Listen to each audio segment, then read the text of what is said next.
by Dutch intelligence. The Dutch were really enamored with what the Institute for the Study of Human Ecology was doing, and they kind of wanted to set up their own thing. They would specialize in anti-communist anti-war efforts, and it would be kind of aligned with what some of the MK Ultra research had been doing. So James Monroe was a little tied up at the time, and he recommended his crony Frank Burnett would be the guy to take over this whole effort. So anyway, the Dutch get going with all this and what have you, and eventually this merges into a network that was referred to as Interdoc, essentially. And they had branches all across Europe and what have you. And for our purposes here, the big one was in the UK, where they found this guy called Brian Crozer. Crozer is a very interesting guy. Crozer eventually became a contemporary of Frank Barnett's. Barnett actually, as the story went, traveled to Franco's Spain in 1966 and just showed up on Crozer's door unannounced one morning and basically said, "Hey, man, I want you to start, getting involved with me in these anti-communist propaganda things I'm doing." Crozer at the time was trying to write a biography of Generalissimo Franco, so he was a little tied up. He told Barnett he would get back to him as soon as that was finished, and sure enough, by 1968, he had set up a body in the UK called the Institute for the Study of Conflict.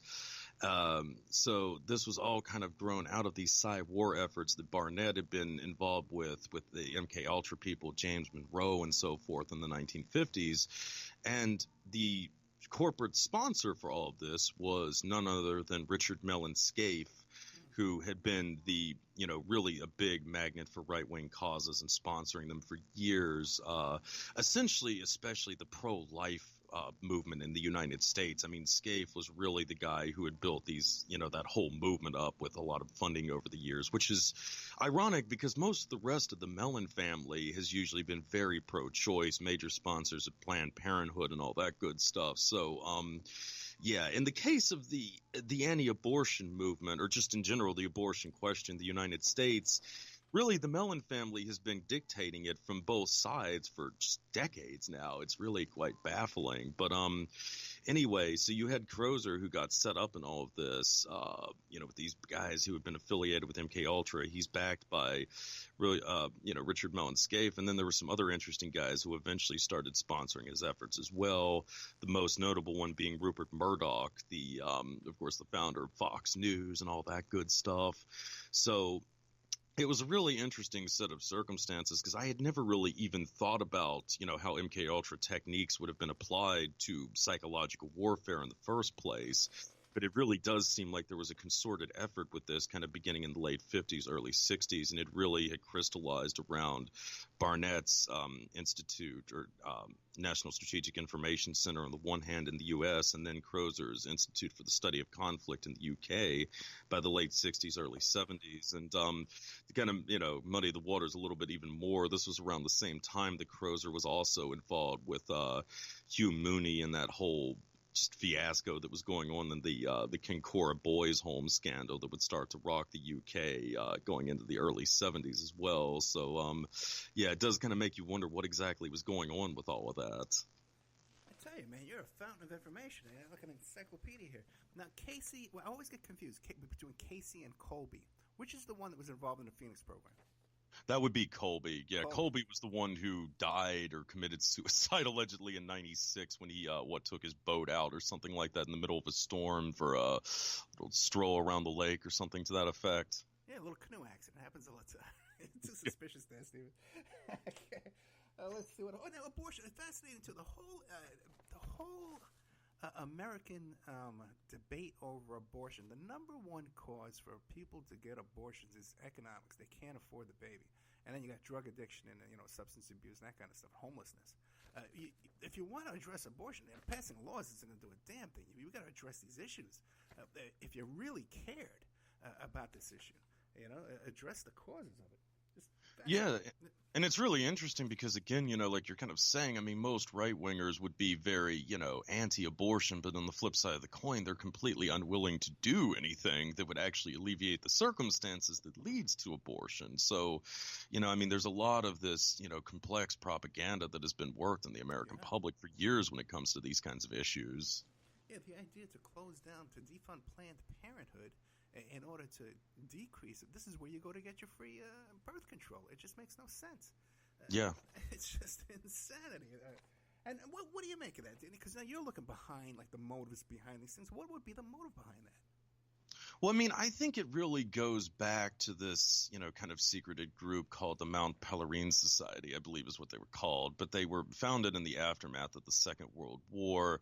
And it featured a lot of the major Chicago-style economists and the Austrian ones. Miles von Mills was a big guy in it, Milton Friedman from the Chicago School and what have you. But these guys essentially came up with a concept, and it wasn't even an original concept. They had borrowed it from several German theorists early in the century, but it was basically a concept of a double government, okay?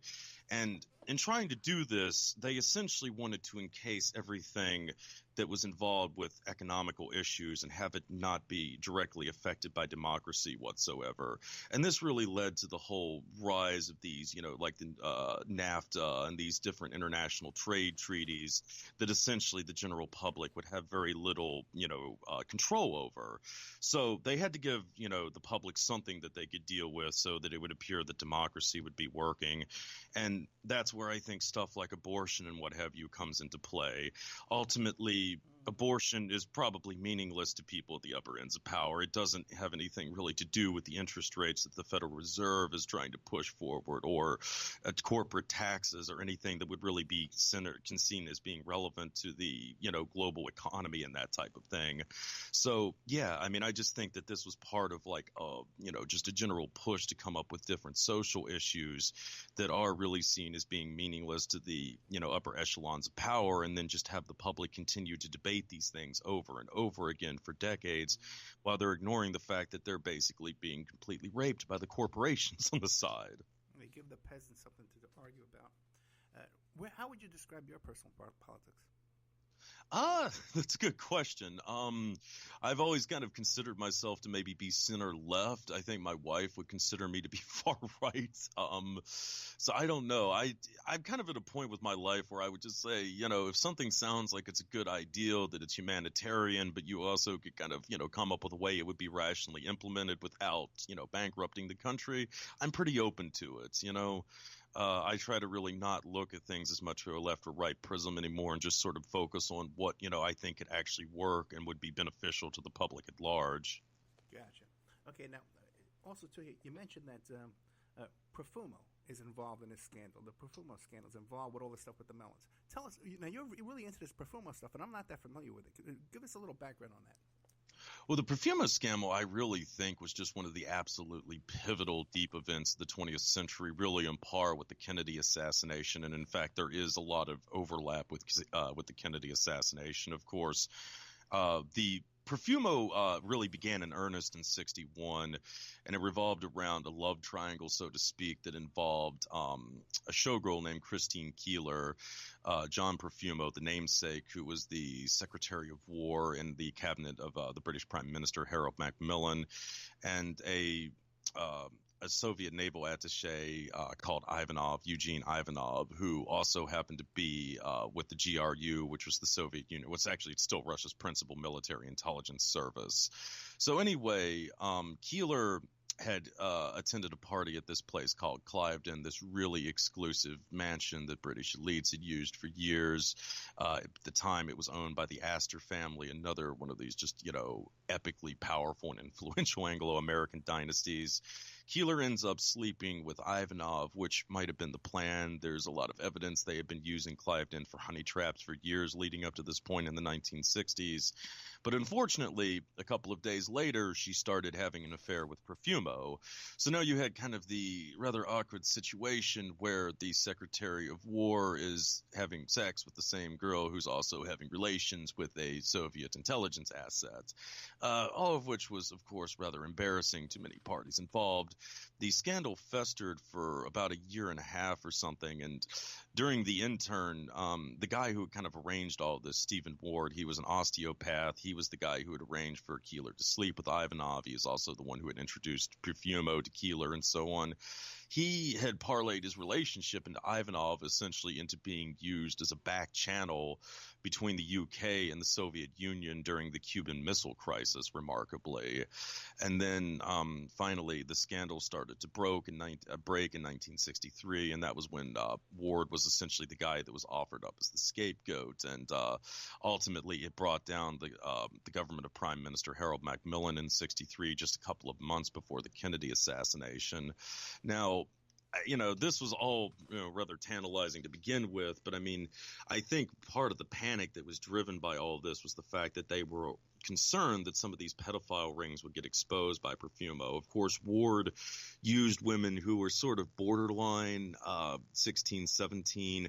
Some of them, or actually a good chunk of them, were over 18, but they definitely were women who had been selected because they looked younger than what their years were. And then, of course, Ward had some other interesting associations, most notably with the Mountbatten family. Of course, there have been a lot of allegations for years that Lord Louis Mountbatten, the uncle of Prince Philip, was an arch child rapist. Actually, going back to the Kincora scandal, he was reputed to have had children taken from the Kincora Boers home and brought back to his Irish castle, where he and a couple of his friends would, indulge their fantasies, so to speak, there. So you had all of that kind of going on. And then also there's compelling evidence that Ward's ring had women who had slept with President Kennedy as well. And that had caused a lot of panic in the Kennedy White House leading up to the assassination as well, because, I mean, not only would JFK potentially been linked to this sex ring that also had ties to Soviet intelligence, but it also might have been kind of a surface cover from maybe more exclusive sex rings that did involve children and so forth. Now, as to the Mellon family, around 1962, a very interesting pair showed up in the UK, two Americans. One of them was William Mellon Hitchcock, and this guy would gain a lot of infamy later in the United States. He was Timothy Leary's major patron. He set him up at Millbrook, which was his mansion in upstate New York, where Leary was there to about 65, 66. And then later, Hitchcock would go on and become the major financier for the Brotherhood of Eternal Love, which by the late 1960s was the largest LSD syndicate in the world. So Mr. Billy would later go on to become the ultimate acid financier. During the time in the UK, though, he was sharing an apartment with a private detective known as Thomas Corbally. Corbally was very close to Roy Cohn. He did a lot of work for Cohn over the years, and he would later pick up another client in Donald J. Trump. And Corbally would show up in just sex scandals across the Atlantic, pretty much throughout his life. Of course, in the early 90s, he showed up in the Heidi Floss thing. He had been very close to her. He might even have been subtly managing her ring. And then in the late 70s, early 80s, it had come out that he was involved in that whole kind of sadomasochistic ring involving Roy Radin in New York State as well. So, I mean, Corbally was just, all over this stuff for decades. And anyway, he had apparently been an OSS officer during the war. So he sets up in the UK. He starts throwing orgies out of this apartment that he's got with Mellon Hitchcock. And eventually he befriends Ward.